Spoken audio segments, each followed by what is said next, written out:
Hello दोस्त, मैं नीरज कुमार। आज हम आपके लिए लेकर आए हैं त्रिभुज से मस्ट इम्पोर्टेंट क्वेश्चन जो परीक्षा में बहुत ही बार पूछा जाता है। ऐसा ऐसा क्वेश्चन 2 नंबर में अधिकतर पूछा जाता है। क्लियर है? कहता है कि ABC एक समद्विबाहु त्रिभुज। त्रिभुज कहने का मतलब समद्विबाहु, यानी कि जिस त्रिभुज की दो भुजा आपस में बराबर होते हैं उसे समद्विबाहु त्रिभुज कहते हैं। जिसका कोण सी क्या है?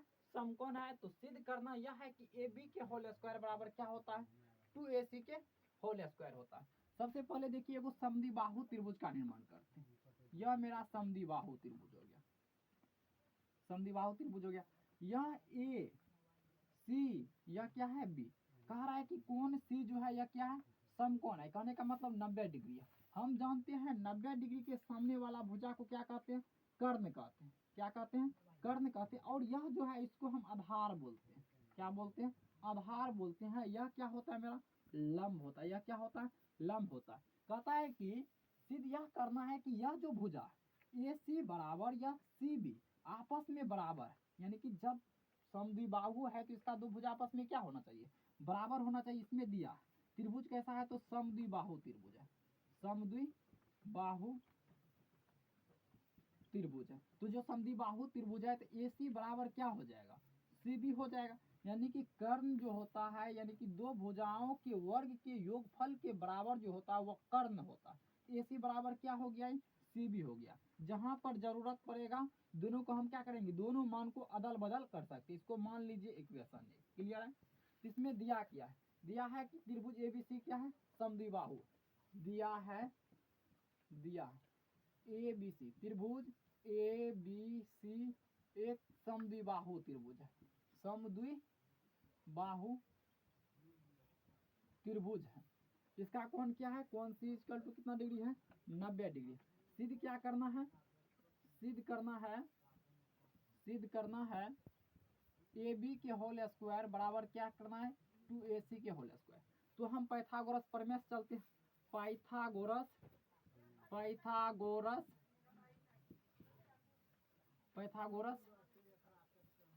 प्रमेय से।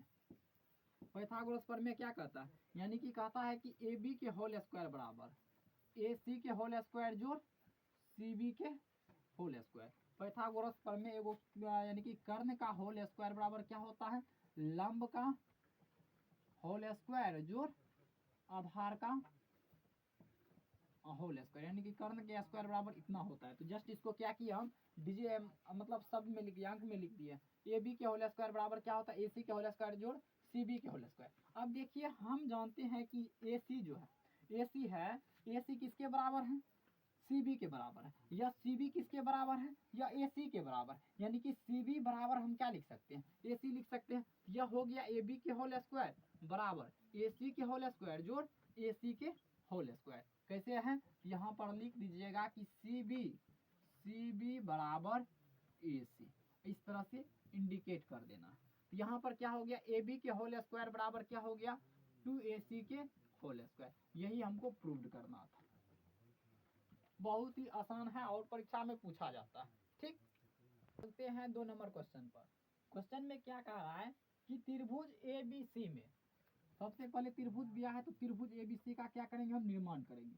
त्रिभुज ABC में यह A हो गया, B EC। त्रिभुज ABC में कहता है कि DE जो है समांतर है BC का, यानी कि यह जो भुजा है ना इसके समांतर क्या है? इसके समांतर DE है। DE है, कोई रेखा है D इसके समांतर। कहता है भुजा AB की लंबाई ज्ञात कीजिए। AB की लंबाई ज्ञात कीजिए दिया गया है। क्या दिया है? AE बराबर कितना दिया है? 2.7। AE बराबर कितना दिया है? 2.7 सेंटीमीटर। BD बराबर कितना दिया है? B से D दिया है 10.8 सेंटीमीटर। ठीक, तथा C बराबर कितना दिया है? 8.1 सेंटीमीटर। यह दिया है 8.1 सेंटीमीटर। क्लियर है? हमको निकालना क्या है? हमको सबसे पहले निकालना AD। अगर AD पता चल जाएगा तो हम AD जोड़ DB कर देंगे तो यह टोटल AB का क्या हो जाएगा? AB की लंबाई निकल जाएगा। क्लियर है? इसमें देखिए क्या करेंगे, हम जानते हैं थेल्स परिमेय। हल में लिखेंगे थेल्स परिमेय। थेल्स परिमेय से थेल्स परिमेय होता है ना AD बटे DB बराबर ए बटे ई सी के। अब देखिए ए डी के जगह पर नहीं कुछ है तो हम इसको मान लेते हैं 1 सेंटीमीटर होगा। क्या मान लेंगे? 1 सेंटीमीटर। यहाँ पर हम लिखेंगे ए डी कितना है 1 सेंटीमीटर, डी भी कितना है 10.8 सेंटीमीटर, और सेंटीमीटर को रहने देते हैं, बराबर कर देते ए कितना है 2.7 और कितना ई सी कितना है 8.1। अब देखिए थोड़ा सा मेहनत यहाँ पर करना पड़ेगा, क्रॉस मल्टीपल करना पड़ेगा। तो 8.1 गुना एक्स बराबर कितना हो जाएगा 2.7 गुना 10.8।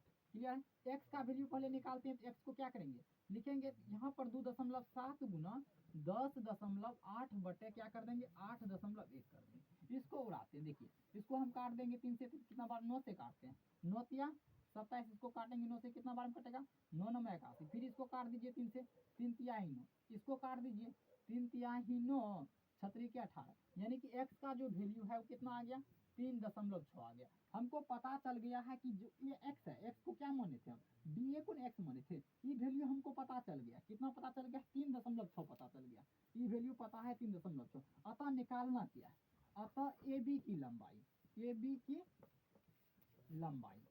की लंबाई बराबर क्या हो जाएगा, ए बी की लंबाई हो जाएगा ए डी जोड़ डी बी, ए डी जोड़ डी बी। ए डी कितना है 3.6 जोड़ और डी बी क्या है 10.8 है। जब इसको हम जोड़ेंगे देखिए 8 6 कितना होता है 14, 10 3 कितना होता है 13 13 14, यानी कि ए बी की टोटल लंबाई जो हो जाएगा वह कितना हो जाएगा ए बी बराबर, यहाँ पर देखिए ए बी बराबर ए बी के टोटल लंबाई, ए बी की कुल लंबाई कितना हो जाएगा 14.4 सेंटीमीटर, कितना हो जाएगा 14.4 सेंटीमीटर।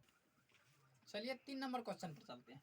3 नंबर का क्वेश्चन क्या कहता है, यह आकृति दिया है यानी कि चित्र दिया है, चित्र में कह रहा है कि डी ई समांतर है किसका ए सी का। तो देखिए डी ई समांतर, डी से ई समांतर है ए सी का, तो डी ई समांतर हो जाएगा ए सी का। क्लियर है? यानी कि कहने का मतलब यह भुजा, मामला गड़बड़ है, कहीं पर गलती कर दी। अच्छा यहाँ पर ई होगा, यहाँ पर क्या होगा ई होगा, यहाँ पर एफ होगा। तो डी ई समांतर है यानी कि यह भुजा के समांतर है, ए ई के समांतर है, डी ई समांतर ए। क्लियर है? और क्या कहता है डी ई समांतर है ए सी का, डी ई समांतर है ए सी का, और डी एफ समांतर है ए ई का। तो डी से एफ समांतर हो जाएगा, किसका हो जाएगा समांतर ए ई का समांतर हो जाएगा। क्लियर है? यहाँ पर सबसे पहले हम क्या करते हैं पाइथागोरस प्रमेय लगाते हैं। पाइथागोरस यानी कि सवाल में दिया है, हल में क्या दिया है जो डी है, डी समांतर क्या दिया है ए सी में दिया है, डी से ई समांतर ए सी, यानी कि यह भुजा ई भुजा का समांतर। कहने का मतलब अगर कोई त्रिभुज इस तरह से है, इसका जो यह भुजा यानी कि इसका जो यह भुजा है, यह भुजा ई भुजा का क्या होगा समांतर होगा। ई हो गया एस ए, ई हो जाएगा बी, यह हो जाएगा सी, यह क्या हो गया ई हो गया, यह हो गया डी। तो डी ई समांतर किसका है, तो यह भुजा के समांतर है। क्लियर है? तो इसको हम कैसे लिखेंगे, क्योंकि पाइथागोरस मतलब पाइथागोरस यानी कि थेल्स प्रमेय का यूज करते हैं। थेल्स प्रमेय क्या कहता है, यानी कि बी डी बटे डी ए बराबर क्या हो जाएगा, बी डी बटे डी बराबर क्या हो जाएगा, देखिए बी से ई जाएंगे ई से सी पर जाएंगे, बी से ई जाएंगे ई से सी पर जाएंगे, तो बी ई समांतर क्या हो जाएगा, बी ई समांतर ई सी के बराबर हो जाएगा, ई सी। क्लियर है? इसको हम मानते हैं समीकरण 1। इसको क्या मानेंगे समीकरण 1। पुनः लिखेंगे यहाँ पर, पुनः क्या कहता है डी एफ समांतर ए ई है, डी एफ समांतर क्या हो जाएगा ए ई है, डी एफ समांतर ए ई है। पुनः क्या करेंगे हम थेल्स प्रमेय का प्रयोग करेंगे, थेल्स प्रमेय से। अब देखिए डी एफ समांतर हो गया ए ई का, तो डी से एफ यह भुजा समांतर किसका हो गया ए ई का, तो यह भुजा के समांतर यानी कि यह भुजा के बराबर है। तो इसको हम क्या लिखेंगे, इसको हम लिख सकते हैं, क्या लिखेंगे बी डी बटे डी ए बराबर क्या हो जाएगा, बी डी बटे डी ए बराबर क्या हो जाएगा बी एफ जोड़ एफ ई, क्या हो जाएगा बी एफ जो यानी कि बी एफ बटे एफ ई, ये बराबर होगा। इसको मान लीजिए समीकरण 2, इसको क्या मान लेंगे समीकरण 2। अब हम क्या करते हैं समीकरण 1 और 2 से चलते हैं, समीकरण समीकरण 2 और 1 से। अब देखिए समीकरण 2 का, यानी कि समीकरण 2 का जो लेफ्ट हैंड साइड है वह बी डी बटे डी है, और समीकरण 2 का भी क्या है, लेफ्ट हैंड साइड दोनों आपस में अगर बराबर है, अगर कोई भी समीकरण का लेफ्ट हैंड साइड बराबर होता है तो उसका राइट हैंड साइड भी क्या होता है, आपस में बराबर होता है। तो इसको हम लिख सकते हैं समीकरण 2 से बी एफ, यानी कि बी एफ बटे एफ ई बराबर बीई बटे ई सी लिख सकते हैं। यही हमको प्रूव्ड करना था। प्रूव्ड बहुत ही सिंपल है, सिर्फ यानी कि त्रिभुज को पकड़िए, उसको मतलब थेल्सपरी में का थोड़ा बहुत प्रयोग कीजिए, बन जाएगा क्वेश्चन। ठीक, चलते हैं 4 नंबर क्वेश्चन पर। 4 नंबर का क्वेश्चन क्या कहता है, एक त्रिभुज की आधार की लंबाई, यानी कि अगर त्रिभुज है, त्रिभुज के आधार क्या हो गया, मेरा बीसी त्रिभुज के आधार हो गया, आधार की लंबाई कितना दिया, 14 सेंटीमीटर, एवं इसकी ऊंचाई, यानी कि ए बिंदु से क्या किए हैं, बीसी पर लंब डाल दिए हैं, या जो लंब है यानी कि डी है, इस बिंदु का यानी कि यहाँ से शीर्ष बिंदु ए से यानी कि बीसी पर जो लंब डाला गया, इसकी लंबाई को ही हम क्या बोलते हैं, ऊंचाई बोलते हैं। कहता है कि त्रिभुज की ऊंचाई 7 सेंटीमीटर है, तो त्रिभुज का क्षेत्रफल ज्ञात कीजिए। त्रिभुज का क्षेत्रफल क्या होता है, 1/2 आधार गुना ऊंचाई, यानी कि त्रिभुज का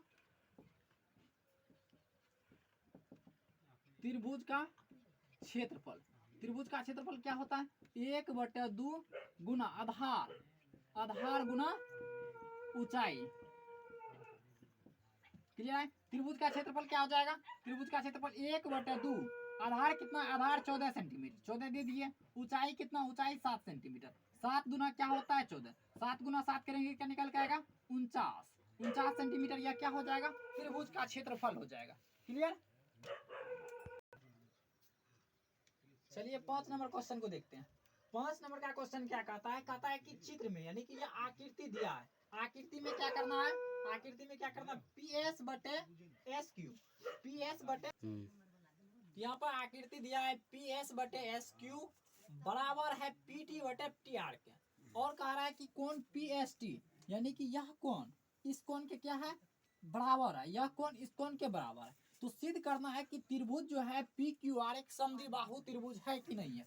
चलिए हल में चलते हैं। इसमें क्या है, दिया है क्या दिया है, पी एस बटे एस क्यू बराबर है पी टी बटे टी आर का, पी टी बटे टी आर, ये इसको मानेंगे समीकरण 1। क्लियर है। समीकरण 2 में आइए, कौन कहता है पी एस टी बराबर पी आर क्यू, ये इसको मान लेंगे समीकरण 2। सिद्ध क्या करना है, सिद्ध यह करना है कि त्रिभुज पी क्यू आर एक समद्विबाहु त्रिभुज है। पी क्यू आर कैसा त्रिभुज है, समद्विबाहु त्रिभुज है। अब चलते हैं, कहने का मतलब यह हुआ, जैसे पी क्यू आर मतलब पी एस टी बराबर है पी आर क्यू का, पी एस टी बराबर है पी आर क्यू का, उसी तरीका से क्या करेंगे हम, पी एस यानी कि पाइथागोरस प्रमेय से चलते हैं,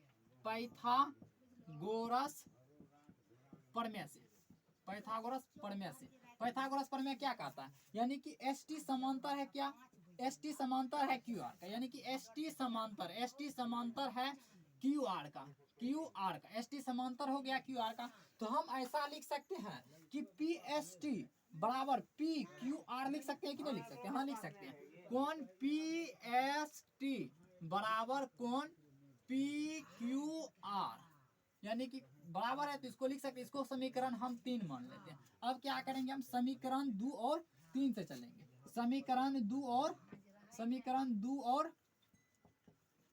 3 से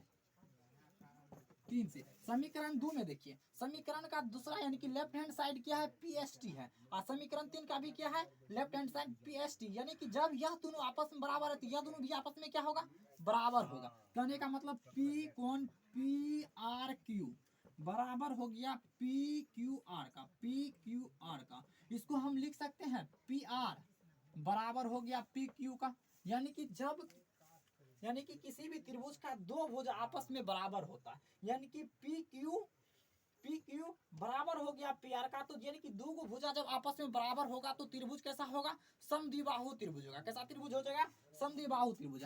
अतः अतः पी त्रिभुज पी क्यू आर समद्विबाहु त्रिभुज है, समद्विबाहु त्रिभुज है। यही हमको प्रूव करना था, प्रूव हो गया। 6 नंबर का क्वेश्चन क्या कहता है, यह बहुत ही मस्ट इंपोर्टेंट क्वेश्चन है। इस तरह का क्वेश्चन आप लोग रट के जाइएगा परीक्षा में, यानी कि समझ के जाइएगा, पेपर में आता है। कहता है किसी त्रिभुज एबीसी की भुजा बीसी एक बिंदु डी इस प्रकार स्थित है, यानी कि डी पर इस प्रकार स्थित है। त्रिभुज एबीसी पर एक जो बिंदु है वह डी इस प्रकार अंकित है, यानी कि स्थित है कि कोण एडीसी बराबर कोण बीएसी होता है, बीएसी बराबर होता है। दोनों त्रिभुज क्या होता है, बराबर होता है। तब कहता है सिद्ध करने के लिए जो सी ए होता है, सी ए का स्क्वायर बराबर सी डी इंटू क्या होता है, सी बी होता है कि नहीं होता है। यहाँ पर देखिए यह एगो त्रिभुज है, इसमें एगो छोटका त्रिभुज आ गया। यहाँ से इसको अगर देखिएगा, यहाँ से तो यह एगो छोटका त्रिभुज पुनः एगो बड़का त्रिभुज बनता है। क्लियर है। इसमें दिया है कि कोण ए डी सी बराबर है कोण बी ए सी का। क्लियर है, इतना बात दिया। सिद्ध करना है कि सी ए का स्क्वायर बराबर C D into C B. यहां से चलना है सी डी ए यानी कि सी डी ए यानी कि त्रिभुज सी डी ए बराबर होगा त्रिभुज सी ए बी का। किसके बराबर होगा, त्रिभुज सी ए बी का बराबर। क्लियर है। से अब देखिए सी डी ए बराबर है सी बी ए का, यानी कि सी इसमें भी आ रहा है, सी इसमें भी आ रहा है। तो कौन सी क्या हो गया, कौन सी बराबर कौन सी, यह कैसे बराबर है, यह उभयनिष्ठ है। उभयनिष्ठ यानी कि जो दोनों में आता है उसको बोलते हैं उभयनिष्ठ से। जब यह बराबर है तो एक अनुमान लगाइए, तो त्रिभुज यह आपस में क्या होगा, यह भी त्रिभुज आपस में बराबर होगा। कैसे बराबर होगा कि त्रिभुज यानी कि कोण ए डी सी बराबर कोण सी ए बी बराबर है। कैसे बराबर है, तो यहाँ पर लिख दीजिएगा एंगल समरूपता से हम जानते हैं किसी भी त्रिभुज के अगर दो कोण आपस में बराबर होता है तो त्रिभुज कैसा होता है, त्रिभुज समरूप होता है। और यह भी जानते हैं कि जब दो त्रिभुज आपस में समरूप होते हैं तो उसके संगत भुजा का जो अनुपात होता है वो आपस में क्या होता है, बराबर होता है। संगत भुजा का अनुपात क्या होता है, आपस में बराबर होता है। तो इसको हम लिख सकते हैं त्रिभुज ए डी सी समरूप त्रिभुज सी ए बी। अब देखिए जब त्रिभुज समरूप है तो इसकी संगत भुजा का जो अनुपात होगा वह क्या होगा, आपस में बराबर होगा। तो ए डी बटे सी ए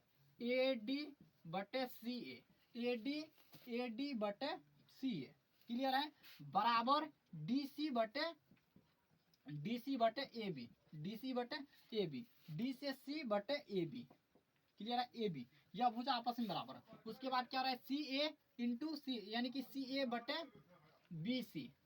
क्लियर है। अब हम जानते हैं, अब यहाँ पर लिख दीजिएगा जब ए डी बटे सी बी सी ए बराबर सी ए बटे बी सी, क्रॉस मल्टीपल करिएगा तो सी ए का होल स्क्वायर बराबर क्या हो जाएगा, सी ए का होल स्क्वायर बराबर हो जाएगा ए डी इंटू सी यानी कि B C, A D into B C. यह परीक्षा में बहुत ही बार पूछा जाता है, यह प्रूव्ड हो गया। यहाँ पर लिख दीजिएगा हेंस देन प्रूव्ड। कहता है कि दो त्रिभुज का क्षेत्रफल का अनुपात 25:16 है, तो भुजाओं का अनुपात ज्ञात कीजिए। यानी कि जो पहला त्रिभुज है ए बी सी, इसका क्षेत्रफल कितना दे रखा है, 25 दे रखा है। यह त्रिभुज समरूप है, किसके समरूप है, तो पी क्यू आर के समरूप है। किसके समरूप है, पी क्यू आर का। इसका जो क्षेत्रफल दिया है कितना दिया है, 16 सेंटीमीटर। क्लियर है। अब कहता है कि त्रिभुज के यानी कि भुजा का अनुपात क्या होगा, रेशियो को क्या होगा, यह कह रहा है निकालने के लिए। तो हम लिखेंगे त्रिभुज एबीसी का क्षेत्रफल बटा त्रिभुज पी क्यू आर का क्षेत्रफल बराबर क्या लिखेंगे, भुजा का स्क्वायर। तो त्रिभुज एबीसी का क्षेत्रफल कितना दे रखा है, 25 बटे पी क्यू आर का क्षेत्रफल कितना दे रखा है, 16 बराबर क्या लिखेंगे, भुजा का स्क्वायर। तो 25 का स्क्वायर, 25 का मतलब वर्ग क्या होता है, यानी कि 25 का मतलब 5 का स्क्वायर बटे 4 का स्क्वायर। इसका क्या करेंगे, स्क्वायर बराबर भुजा का क्या करेंगे, स्क्वायर करेंगे। टी स्क्वायर सी स्क्वायर कैंसिल हो जाएगा, तो भुजा का जो अनुपात होगा वह कितना होगा, भुजा का अनुपात हो जाएगा 5:4 या 4:5।